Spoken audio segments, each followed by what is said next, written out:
Good morning, and welcome to the First Existentialist Congregation of Atlanta. We are a philosophically based spiritual community founded on existential philosophy and feminist principles, and dedicated to human liberation and the protection of the natural world. My name is Patton White, and I will be facilitating this morning's celebration of life.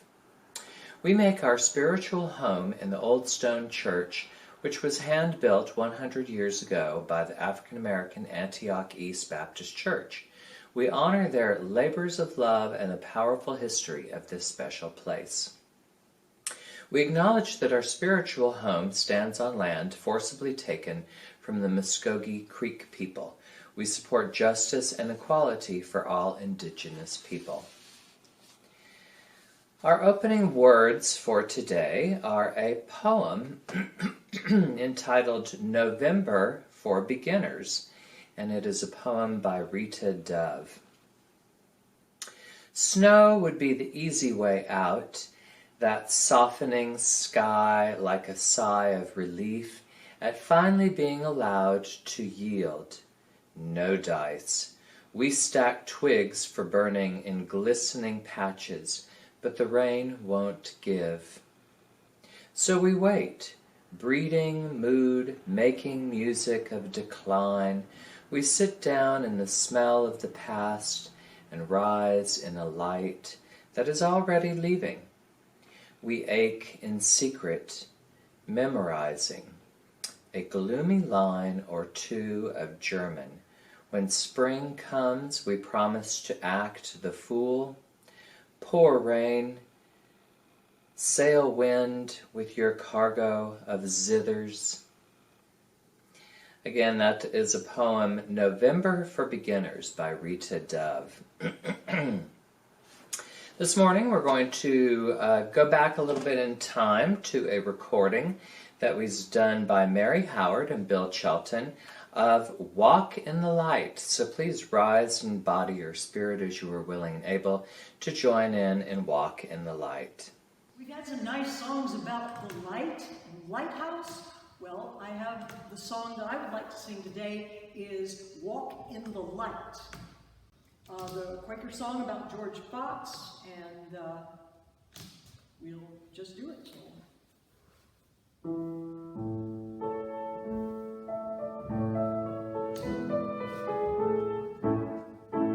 There's a light that was shining when the world began, and a light that is shining in the heart of man. There's a light that is shining in the Turk and the Jew, and a light that is shining, friend, in me and you.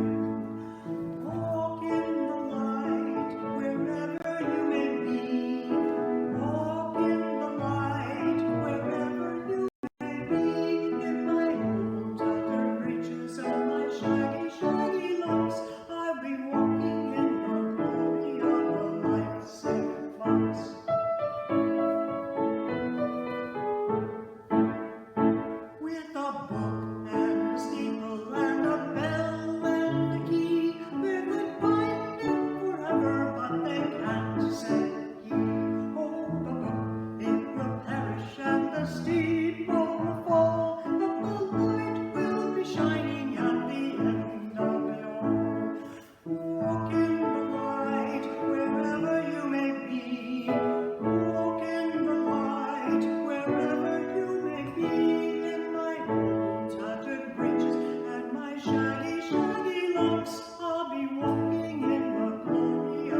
Thank you so much, Mary and Bill, for that wonderful rendition of that song. Today's speaker is Dr. Elizabeth Corrie. Dr. Elizabeth Corrie teaches at Candler School of Theology, Emory University. Her teaching draws on commitments to both peace with justice and the education of young people, particularly the development of teaching and ministry that empower people for global citizenship. Having focused her doctoral work in 19th century philosophy and theology, Corrie became increasingly interested in practical theology as her work with youth and in peace and justice activism deepened. Her research interests include transformative pedagogy, theories of nonviolence, and conflict transformation. Her current book, Youth Ministry as Peace Education, Overcoming Silence, Transforming Violence, which was published by Fortress Press in 2021, focuses on creating a new approach to youth ministry that teaches young people how to overcome disempowerment and transform violence in their communities. As part of her commitment to anti-racism, Corrie became involved with the Metro Atlanta Mutual Aid Fund, or MAMA, a project that arose out of the emergency needs of the COVID crisis, with a specific commitment to funding Black, Indigenous, and other peoples of color. MAMA's long-term vision of building the infrastructure for a post-capitalist system through a solidarity, not charity, model of mutual aid inspires Dr. Corrie's reflections for this talk. Please join me in welcoming Dr. Beth Corrie.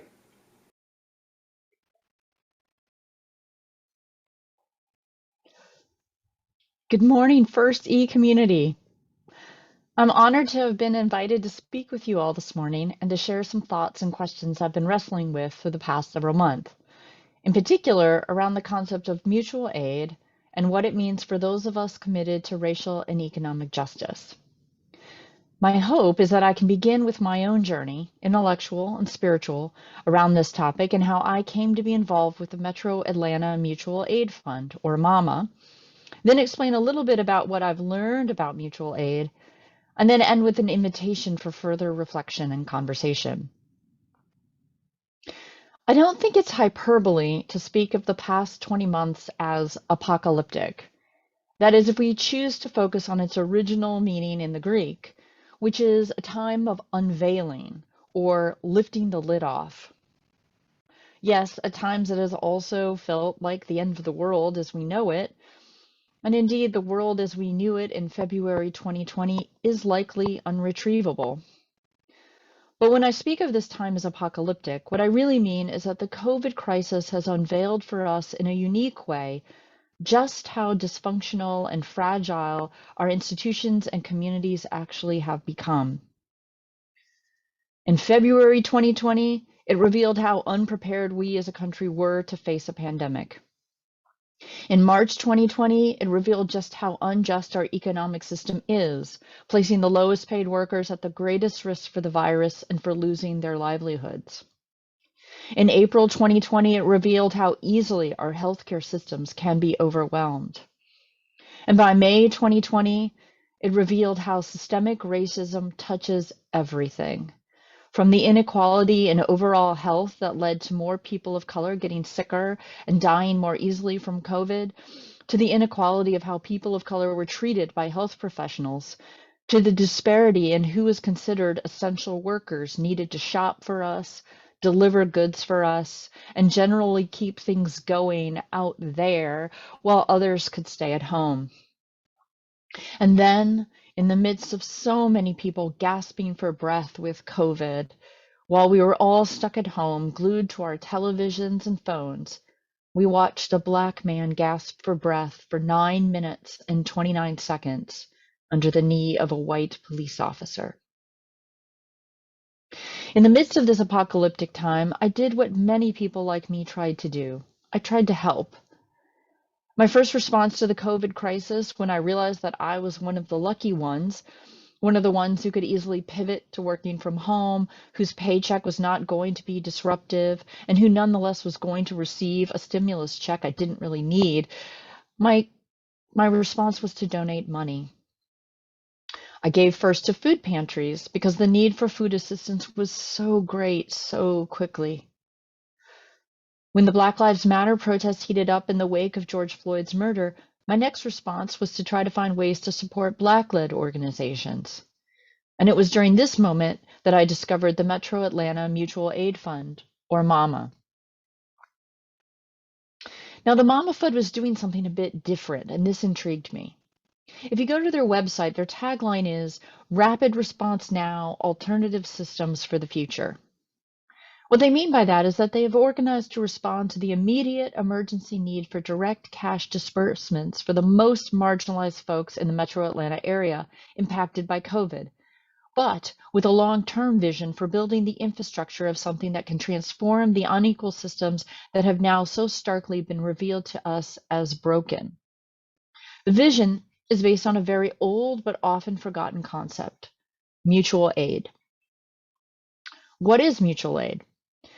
Trans rights activist and legal scholar Dean Spade defines mutual aid as, quote, collective coordination to meet each other's needs, usually from an awareness that the systems we have in place are not going to meet them, close quote. It starts off as organizing in order to respond quickly to a crisis, often a natural disaster, but in this case, COVID. At first, it looks a lot like other forms of emergency response, raising money, collecting supplies, getting things to the people who need them. But there are two critical differences between nonprofit and charity work to respond to a disaster and mutual aid projects. The first is that mutual aid projects are just that, mutual. They arise out of a sense of solidarity, that people are helping each other out, not one group of people who don't need anything, helping out people who do need something. It looks more like neighbors delivering groceries for other neighbors who are in isolation, rather than an agency coming into a neighborhood to deliver groceries. The second difference is that mutual aid projects arise out of, or lead to, an awareness that there are larger structures in place that have created the conditions for the crisis in the first place. When we engage in mutual aid, we don't just ask, how can I help? But we also ask, how did we get to a situation in which some folks need help and others don't? It also looks like all of us asking, why does a virus, which does not discriminate among humans in terms of who it infects, does seem to discriminate in terms of who it devastates? Mutual aid is thus about solidarity, not charity, and it is about coupling immediate aid with political education. This is not a new concept. Indigenous rights activist Clea Benally argues that mutual aid is an unbroken tradition among Indigenous peoples used to resist colonialism. In 1787, Black religious leaders Absalom Jones and Richard Allen founded the Free African Society as a mutual aid organization for free Blacks. In the 1960s and 70s, the Black Panther Party began its survival programs, including free breakfast program, free ambulance program, free medical clinics, a service offering rides to the elderly to do errands, and a school for children with a liberation curriculum. Dean Spade cites his own work with the Sylvia Rivera Law Project as a mutual aid project offering legal aid for trans and gender nonconforming folks. But I think mutual aid goes back even further. I personally identify as a Christian, and when I think about mutual aid, I think about the early Christians in the book of Acts, when it says that, quote, all the believers were united and shared everything. They would sell pieces of property and possessions and distribute the proceeds to everyone who needed them. They shared food with gladness and simplicity, close quote. In encountering the Mama Fund, I was inspired because this vision of rapid response now, alternative systems for the future, connect to my own deeply held beliefs. I think what Mama Fund is doing is what I'm supposed to be doing, if I take seriously the teachings of my own tradition. But It also raises lots of questions for people like me, who was and is one of the lucky ones. And these questions are ones that I, along with several other members of what has become a solidarity committee of white folks supporting the Mama Fund's work, have been wrestling with for the past year. The first question it raises relates to what it means for a white middle-class person who did not need a stimulus check to engage in supporting a mutual aid project like the Mama Fund.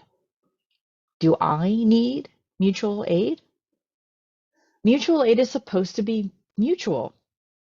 But in such a deeply stratified society, how can I be part of mutual aid?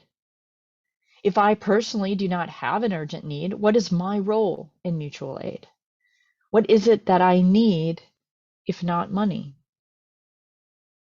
My hunch is that the answer to this question lies in the depths I am willing to go with the political education that is part and parcel with the work of mutual aid.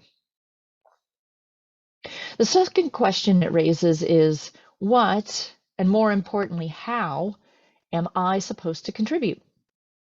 It is easier to assume I know what I am to give if I don't know what I'm going to receive. Mom needs money. Mama needs money because the folks they are working with need money. It is urgent, it is vast, and it is ongoing. But this raises the question of whether my giving is a gesture of solidarity or an act of charity. How do I support a mutual aid project without contributing to the non-profitization of it when organizations co-opt mutual aid projects and then run them for their own benefit? Dean Spade reminds us that the charity model we live with today has origins in Christian European practices of the wealthy giving alms to the poor to buy their own way to heaven. It perpetuates the idea of the moral superiority of donors, which allows them to run the show, which in turn demobilizes social action and power from below. This dynamic around giving money is why in our Mama Solidarity group, we talk about moving wealth rather than donation. And this comes from our understanding that the wealth many of us currently have, or at least have access to, came from stolen land and stolen labor. The Biracial History Project of First E is a wonderful example of the deep learning you're already doing around this. And your land acknowledgement statement on the website is another one. You're already wrestling with some of these questions. The third question it raises is, what kind of world does mutual aid build? Moving wealth is not the only facet of this work. Mutual aid invites us to reimagine the world, reimagine a world in which that emergency need is no longer there because resources have been redistributed. This is the vision of the Book of Acts that I think the early Christians were trying to live into. Mutual aid invites us to reimagine what it means for all of us to share with gladness and simplicity. But we can't share with gladness and simplicity with those whom we do not trust. We can't share when we don't believe that our neighbors will catch us if we stumble. We can't share freely, letting go of the feeling of being superior, or of expecting a one-for-one return, or of not having enough for ourselves until we actually feel truly safe. Maybe what I need, what we all need, is to be safe. Maybe the need I have, the need we each have, that mutual aid can meet, is the need to be safe. And this brings me to a final question. What does it mean to reimagine safety and to want safety for all? It is not a coincidence that the massive, indeed worldwide demand for the dignity of Black life happened during COVID. Yes, the particular circumstances of George Floyd's murder was so egregious and unambiguously cold-blooded that it shocked in ways that other videos may not have done, and it broke through the noise for us to see. But it was also because we had already come to see the injustices of COVID, because the urgent call for meeting emergency need had already been issued, that made it clear that Black lives really don't matter in our country. And as we watched militarized police shoot tear gas at protesters to protect property from rioters, the link between the ravages of COVID and the ravages of policing became clear. And now that we see that a different set of protesters, those who were armed but have white skin, are not considered a threat, we cannot escape the realization that we as a society value white lives and white property over Black lives and Black freedom. And so here is the link. Mutual aid is about trust and about letting go of fear. It is about letting go of hoarding possessions with gladness and simplicity, not out of guilt or a sense of noblesse oblige, in order to free ourselves from fear. It is about imagining and building a world in which we no longer need law enforcement to harass people who don't look like they belong in our neighborhood in order to protect our property and make us feel safe. During this mayoral race and throughout the country, we have been hearing more and more politicians talk about rising crime. We are also seeing local neighborhoods step up private security measures as they grow more anxious about safety.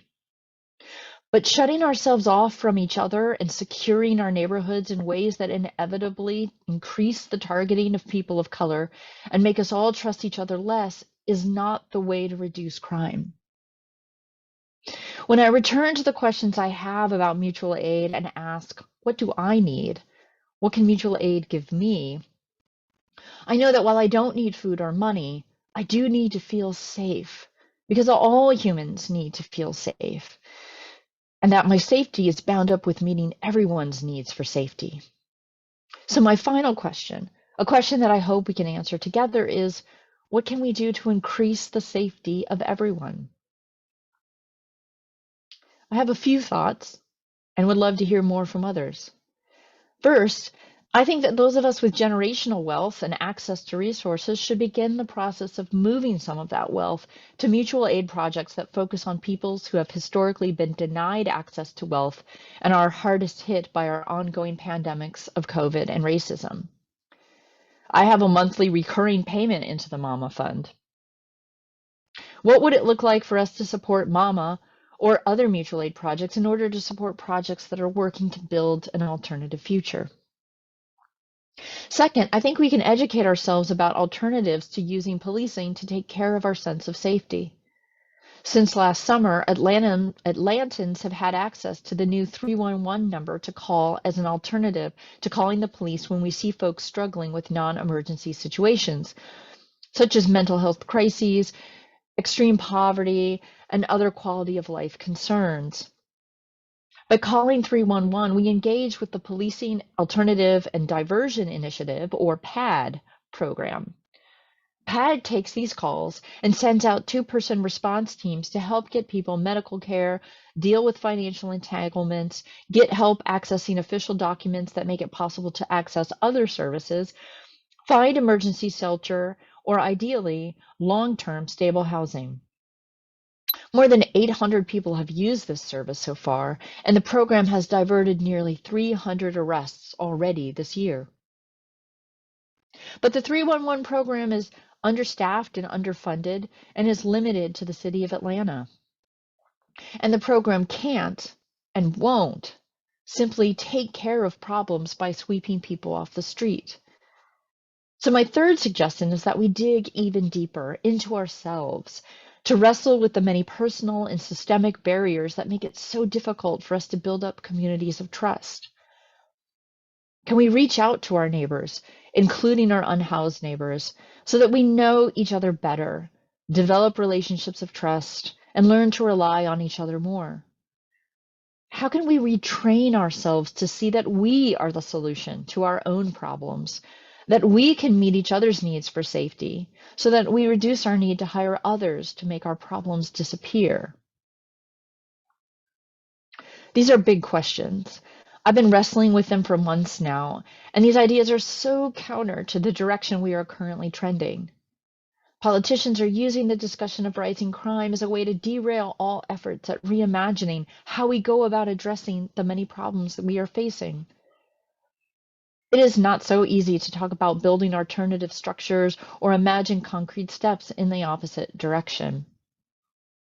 But I believe that if we truly believe that Black Lives Matter, and if we want to respond to the invitation that mutual aid projects like MAMA have issued, that we imagine a different world where we meet each other's needs, including our needs for safety, then it is time that we have these conversations. As I've said, I've been part of a small group of folks who have been engaging and supporting the Mama Fund, not only in moving some of our wealth, but also in engaging as white middle-class people with serious conversations about how we can be part of building the alternative systems for the future in healthy, non-colonizing ways. And we'd love to invite more people into these conversations, whether for a one-time online conversation or for deeper engagement in projects we are considering that move us towards reimagining public safety in our neighborhoods. In the chat, I'd love to hear feedback to this presentation and stay in touch later with anyone who's interested. Thank you again for welcoming me and my questions and wrestlings into your space. I don't have many answers, and thus I'm eager to engage more people in these wrestlings. I hope you will join me. Thank you.